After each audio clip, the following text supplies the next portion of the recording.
precursor to why my girlfriend acted the way she did. She is culturally Asian, where parental respect is a big deal. Original story, July 2020. So my girlfriend, in her 20s and a recent college graduate, has a mother in her mid-40s who is hurtful. Her mother has been a lifelong aggressor. Physically, hitting, kicked her in the stomach earlier this week, financially takes almost all of my girlfriend's money and puts it in savings that my girlfriend has never seen, emotionally, ignoring her when she has her own independent thoughts, belittling her, you name it. We have known each other for 4 years, but have only been dating for 6 months. Recently, her mom's abuse has gotten worse. We tried to get her out yesterday. Things escalated. Her mom tried to physically restrain her by grabbing her hair, and I had to get in between them. She tried pushing me hard to get out of her house. Cops were called, and she managed to get everything out, but eventually decided to stay. They talked. My girlfriend says her mom is promising to be better. My girlfriend believes it, but her mom is still mad at me for disrespecting her by not taking my shoes off in her house when I was helping my girlfriend leave. My girlfriend is Japanese. Not to mention the fact that the second my girlfriend got home, her mom took all her electronics and forms of communication. Promises were made to my girlfriend, more freedoms and such, more responsibility, but my girlfriend should not see me for the time being. Her mom has made no attempt to give the money back. She says my girlfriend will get it when she either gets a full-time job or goes to graduate school. To me, nothing has changed for the better. Her mom has made promises my girlfriend is eager to believe, and it is on my girlfriend to keep her end of the deal. When is it that you know you cannot help someone? When is it just too much? I really love her. We had such a good relationship, but I feel it just got worse. Am I in the wrong? Now for an update, July 2020, a few weeks later. So I have talked to my girlfriend since then, and she has limited the amount of communication between us because her mom told her not to talk to me for the time being and is monitoring communication. I saw her on Wednesday, and we talked. I asked her for some things, like if she will go to therapy, plans for the future, etc. During these talks, she told me she wants to do as well as possible in school, which I respect and want to help her with. She said she won't see me outside of before her work shift until summer classes are over. Not what I want, but understandable. She said she already told her mom she will be seeing me when school is out. That said, when talks of the fall semester came up, she said she could not guarantee she would see me once a week because she wants to do as well as possible. She has an unpaid internship in addition to working about 20 hours a week, so she is spread thin. Is it wrong for me to expect that she makes time for me, like on Friday night? Or even just a few hours? Conclusion. After this difficult situation, my girlfriend would sneak behind her mom's back to see me every other week or so, and I would try to see my girlfriend at her job when I could. It was not great, but it was something, and I told myself it could not keep going this way.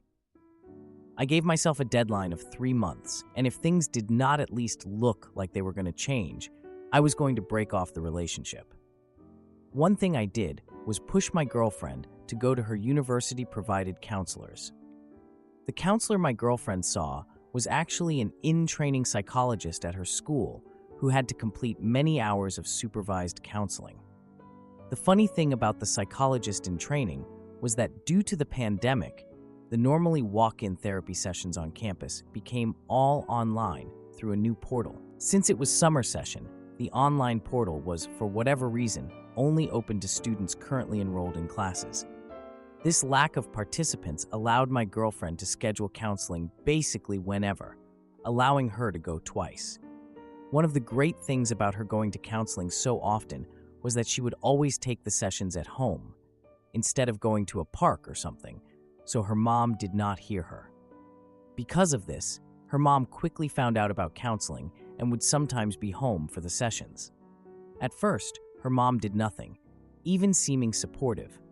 However, as the weeks went on, her mom started to become more and more agitated by my girlfriend's counseling. While my girlfriend was going to these counseling sessions, our relationship actually did not improve much, but I was glad she was going for her own sake. With a month to go before my personal deadline, My girlfriend's mom finally snapped about the counseling. While I can only guess why the counseling upset her mom, I think it is because she thought my girlfriend was telling the counselor all the horrible stuff she had done. Which is funny because, as I later found out, her mom was hardly discussed in counseling at this time. This led to my girlfriend's mom absolutely berating her, calling her a mentally broken idiot and all sorts of hurtful names. It was after this incident that counseling started to include her mom more. In the beginning of October, a week from the deadline I had set, my girlfriend's mom heard my girlfriend mention a story involving her mother's abuse. This set off one last tirade against my girlfriend, ending with a demand for her to get out of the apartment by the end of the year. We now think this was just a tactic to get my girlfriend to quit counseling and to grovel at her mom's feet for forgiveness. But for whatever reason, with zero expectation that she could live with me, my girlfriend agreed to move out at the end of the year. Her mom would try to walk the threat back, but it was too late, as my girlfriend had finally decided she would leave. My girlfriend decided potential homelessness would be better than where she was. Obviously, now with a finish line in sight, I did not need my deadline anymore. I ended up helping my girlfriend move out in December of 2020 to live with me. It turns out the money was actually somewhat saved, so my girlfriend got about a year's worth of part-time pay as a final parting gift. It was a few $1,000s short, but that was not important at the time.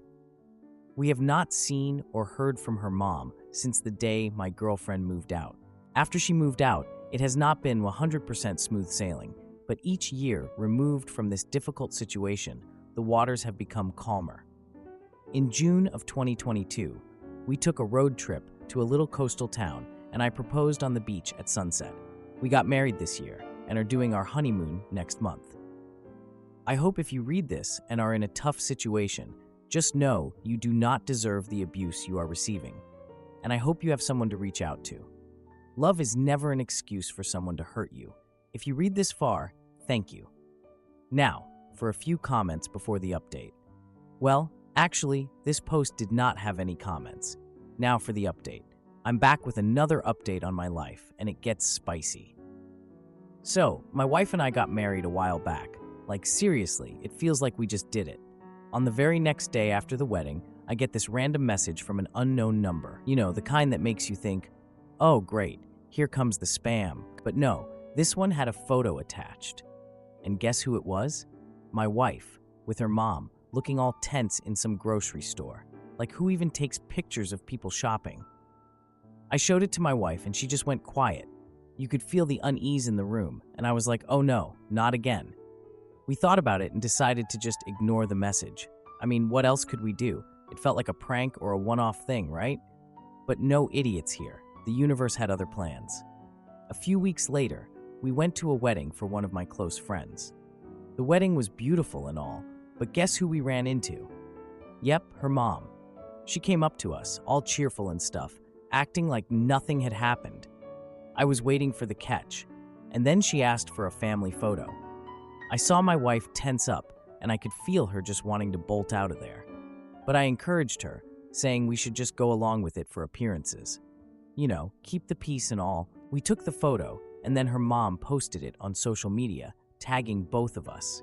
My gut was telling me this was a bad idea. The post was filled with comments from family members, all surprised at the reunion. It felt like a can of worms had just been opened. When we got back from the wedding, my wife admitted she was feeling anxious about her mom resurfacing.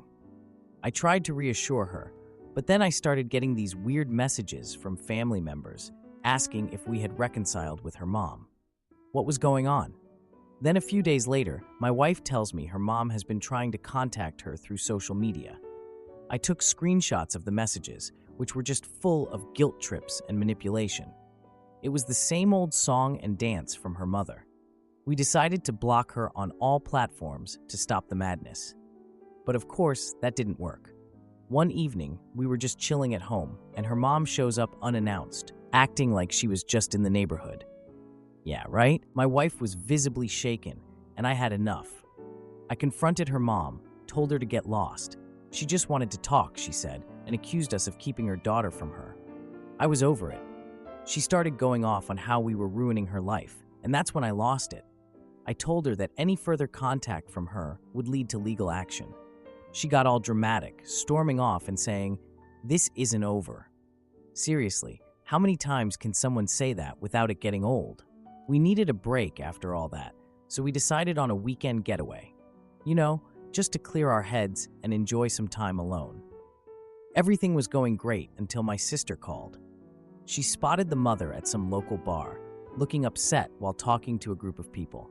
I knew she would run her mouth to anyone who would listen. When we got home, things took a weird turn. We found these strange letters slipped under our door, filled with threats and accusations from her mom. My wife was furious. She said, "We can't let her mother control our lives." I agreed. So I set up a security camera at our front door, just in case. A few nights later, we checked the footage, and there she was, trying to get into our house. My wife's brother has some experience dealing with their mom, so we called him for advice. He suggested we gather evidence of her harassment, like we needed to build a case. So we compiled all the messages and footage into a folder, just in case. One day, while I was at work, I got a call from the local police.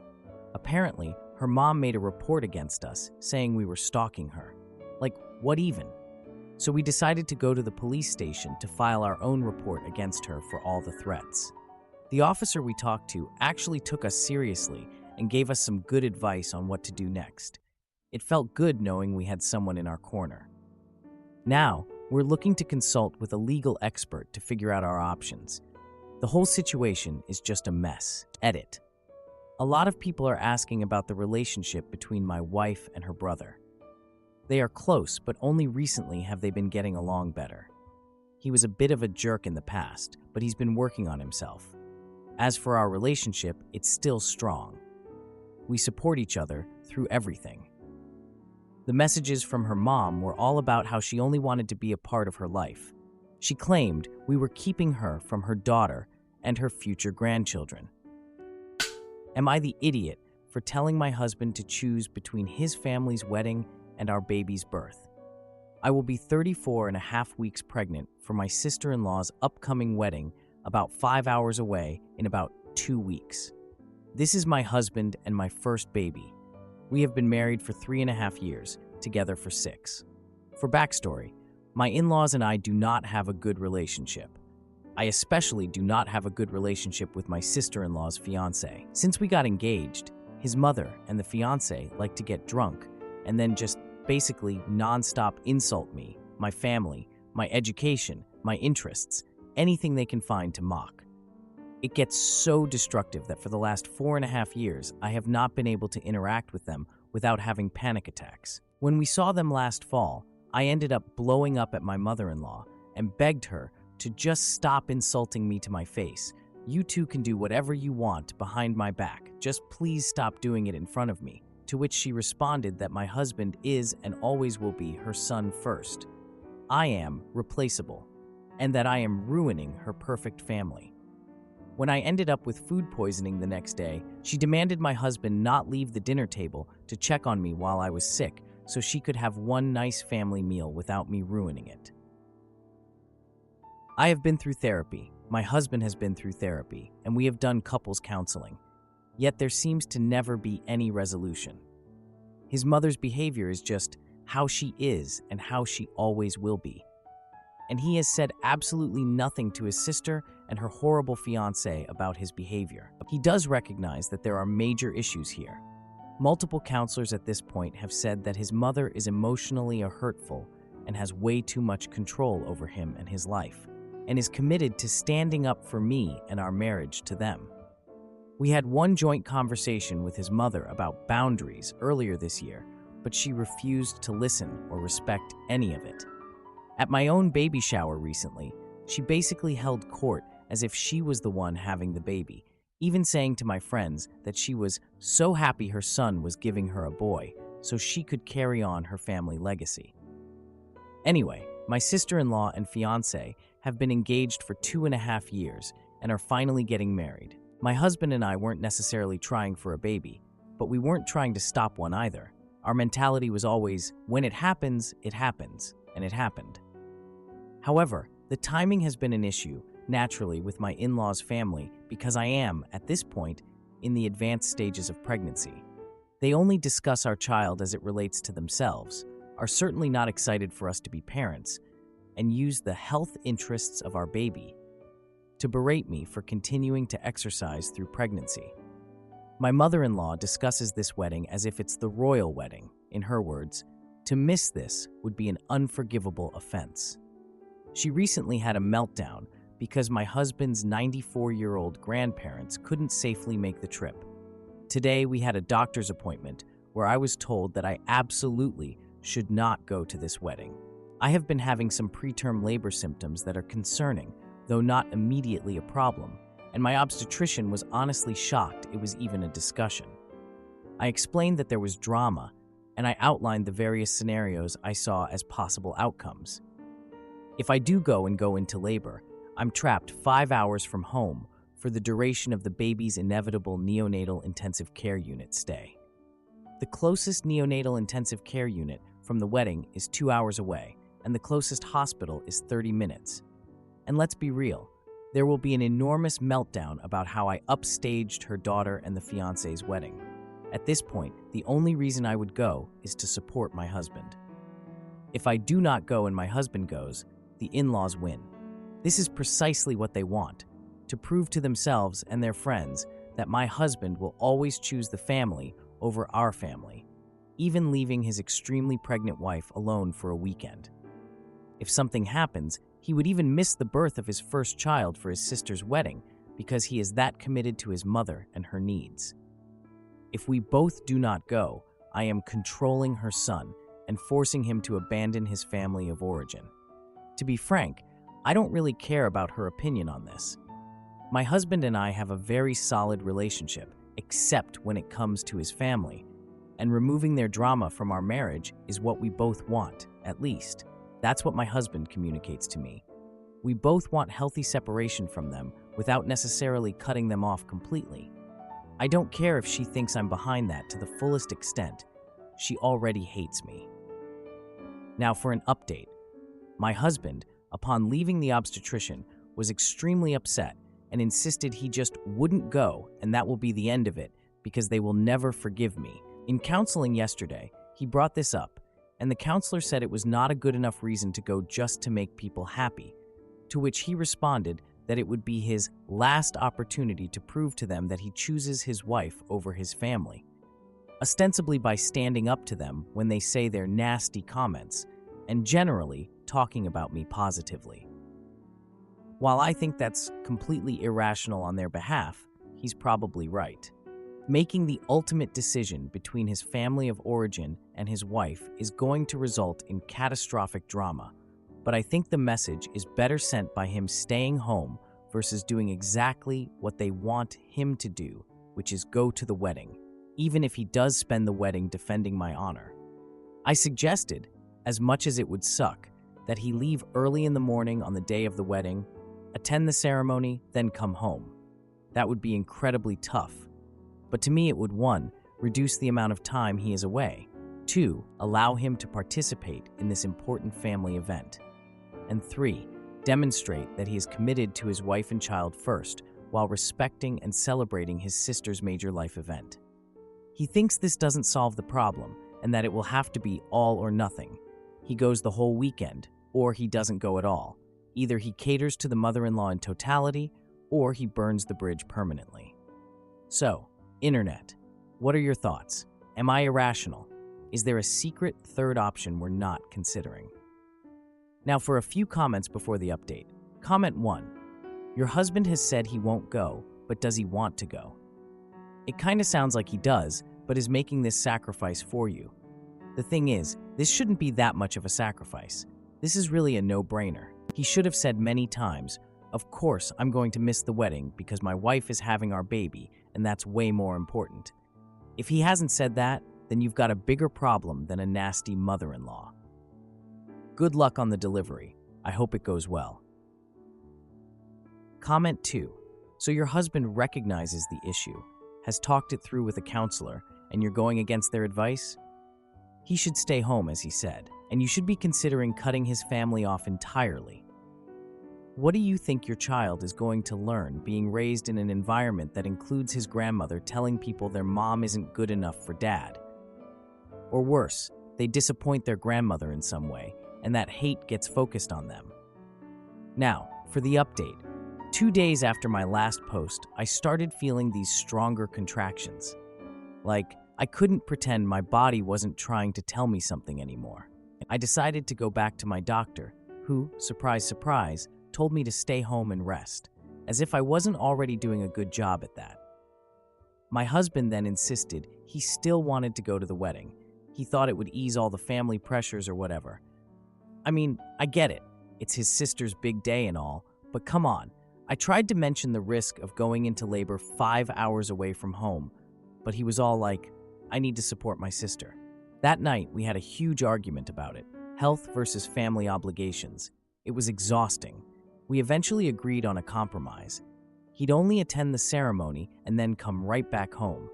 On the day of the wedding, as he left, I felt this weird mix of anxiety and relief. I spent the day trying to keep my mind off everything, just resting and watching movies. Then, hours later, I got a text from him saying the ceremony was beautiful. That was nice to hear, I guess. The ceremony ended, and he said he would leave shortly after. But then I got a call from my mother-in-law. Of course, she wanted to talk about the wedding, and I was just like, seriously? She started talking about how lovely the decorations were and how everyone missed me. Then she casually mentioned that the reception was starting soon. I felt really uneasy about this.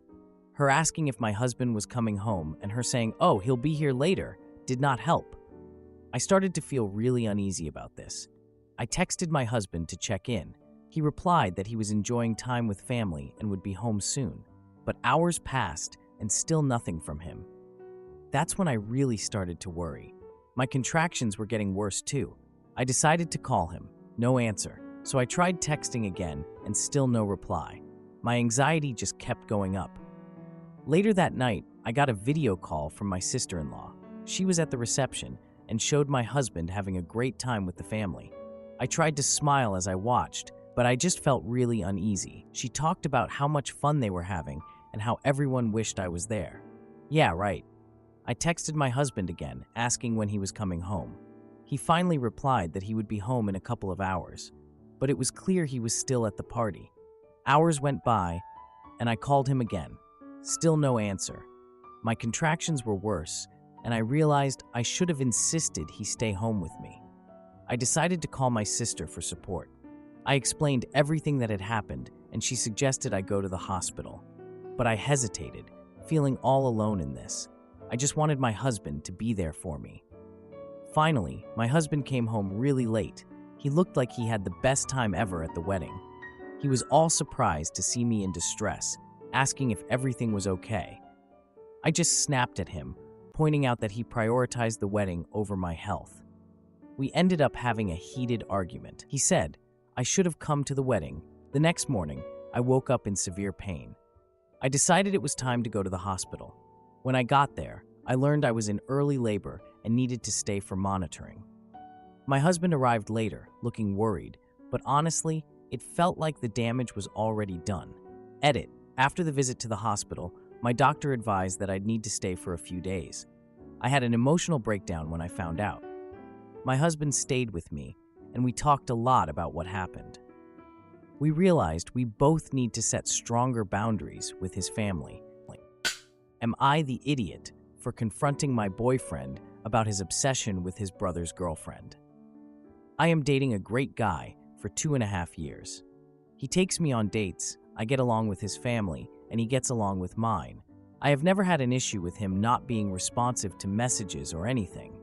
However, I get the feeling he thinks he is settling for me, and I just don't feel loved by him. It all started earlier this year when he met his brother's girlfriend for the first time, and I felt that he was way too nice to her, getting very excited when they had something in common, which is not normal in his personality.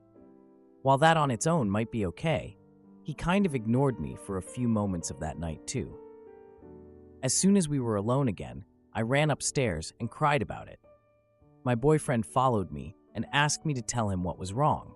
I explained everything, and he said he was just being nice for his brother's sake, and he was really sorry I felt neglected. He said since it was her first time meeting everyone, and I had already been around once or twice, he thought I would be more okay.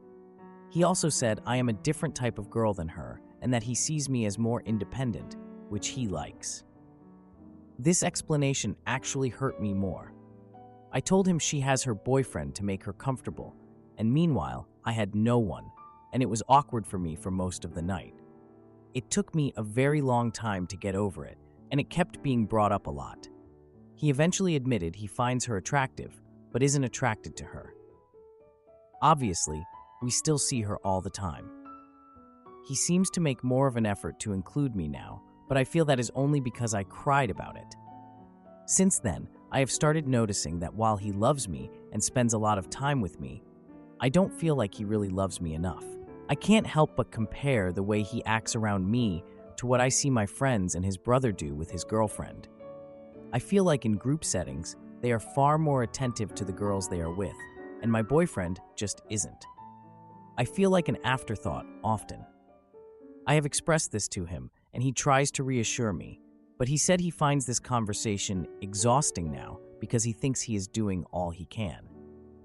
This, combined with the fact that he sometimes says he feels unsure about me after a fight, is giving me a lot of instability from him. This is his first relationship, and he is pretty careless with his wording sometimes. In an effort to get me to come to the gym with him, he has told me that he is losing desire because I don't have the body he prefers. I am a thin girl with hips, but do not have a gym body. He apologized for this since then, and I also started going to the gym for myself. But this has also contributed. I don't want to drain his energy and be needy, and I don't know how much of this is coming from my own insecurity. We both want to start families within the next few years, and I don't know if I should do so with him or whether I should just break it off for feeling this way, or find a way to get past it all. Now, for a few comments before the update. Comment 1. The comments about your body are really lame, offensive, and totally uncalled for. Part of making a partner feel loved is making them feel like you're attracted to them. If he doesn't love you for the way you are, he doesn't love you enough, in my opinion. If you're feeling like there isn't enough love and attention in this relationship, maybe you should end it. I've been in so many relationships like this and put way too many years into pursuing guys who just weren't giving me enough, who, looking back, didn't deserve me. I'm happy to say I found someone who makes me feel deeply loved every day, and now he's my husband. Original poster, you deserve the highest love. In the right relationship, you won't have to adjust or try to change your partner to feel loved enough. You'll just feel loved enough due to the very nature of the relationship. Don't settle for less. Never. Comment 2. Thank you so much for commenting on this. I feel so seen, and this means a lot. I believe he is. I've brought this up with him a few times. At first, he was very defensive, but he has since become more understanding that it is a spectrum, and he might be on it. But I don't think he will ever get tested and have an official diagnosis. If you have any tips for me, please let me know. At the same time, even if he is on the spectrum, I can't really see myself accepting this as an excuse for the rest of my life, because I think this will soon make me very miserable if things do not change. I'd love to hear how you got through it. Now, for the update. A few days after the dinner, my boyfriend texts me about a family barbecue his parents are throwing this weekend. I thought this could be a good way to get over what happened at the dinner, so I just said sure, and that was that. I get there a little early to help set up and all that, and once everyone arrives, it seems like a pretty normal family get-together at first. We eat, drink, play games, all that good stuff. But then, his brother's girlfriend shows up, and everything changes. I won't even lie, she is pretty nice, and everyone seems super excited to meet her, including my boyfriend. I'm standing there waiting for him to come over and give me a hug or something, but he just walks right by me and gives her a big hug.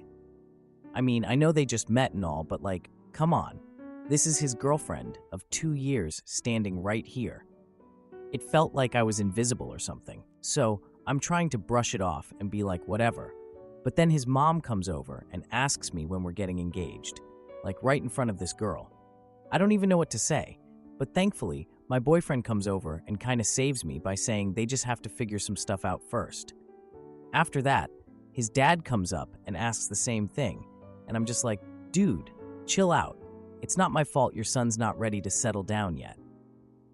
Then, the brother's girlfriend suggests taking a big group photo, and my boyfriend is like, yeah, you should stand in the back.